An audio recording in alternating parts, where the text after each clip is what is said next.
Corona महामारी की तीसरी लहर का खतरा देश में बना हुआ है।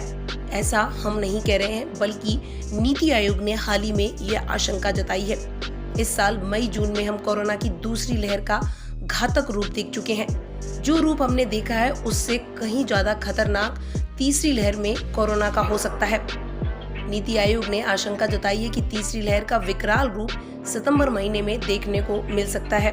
नीति आयोग के मुताबिक सितंबर महीने में देश में 4 से 5 लाख कोरोना के केस रोजाना सामने आ सकते हैं। ऐसे में 2 लाख आईसीयू बेड का इंतजाम रखा जाए।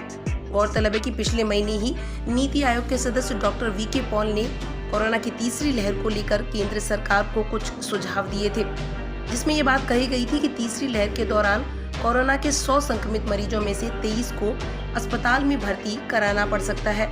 साथ ही सरकार को 2 लाख आईसीयू बेड की व्यवस्था रखने का सुझाव भी दिया गया है, जिसमें वेंटिलेटर के साथ 1.2 lakh ICU bed, 7 lakh non ICU bed और 10 लाख कोविड केयर बेड शामिल हैं।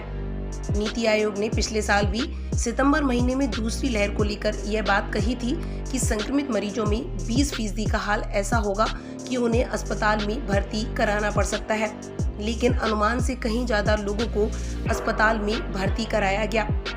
नीति आयोग की पिछले साल की भविष्यवाणी इतनी सही थी, तो अब जो भविष्यवाणी नीति आयोग कर रहा है उसे लेकर चिंता होना लाजमी है। कोरोना की दूसरी लहर के दौरान 1 जून को जब देश भर में एक्टिव केस की संख्या 18 लाख थी, तो उस वक्त 21.74% मरीज 10 राज्यों में अस्पताल में भर्ती थे। इसके अलावा उनमें से 2.2% को आईसीयू में भर्ती किया गया था। यह तो बात रही कोरोना की तीसरी लहर को, जिसके लिए नीति आयोग ने आशंका जता दी है। अब बात यह करते हैं कि नीति आयोग ने कोरोना वैक्सीन की बूस्टर खुराक को लेकर हाल ही में क्या कुछ कहा। नीति आयोग के सदस्य डॉक्टर वीके पॉल ने यह बात कही है कि केंद्र सरकार अभी तक कोविड-19 वैक्सीन के लिए बूस्टर खुराक के बारे में विचार नहीं कर रही है। फिलहाल सरकार ज्यादा से ज्यादा टीकाकरण पर ध्यान केंद्रित कर रही है।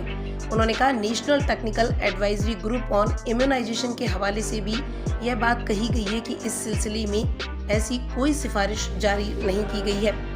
वीके पॉल का कहना है कि बूस्टर खुराक का समय और जरूरत के पीछे विज्ञान अभी विकसित हो रहा है। कई वैक्सीन का शेड्यूल हो सकता है, इसको बारीकी से देखा और रिसर्च किया जा रहा है।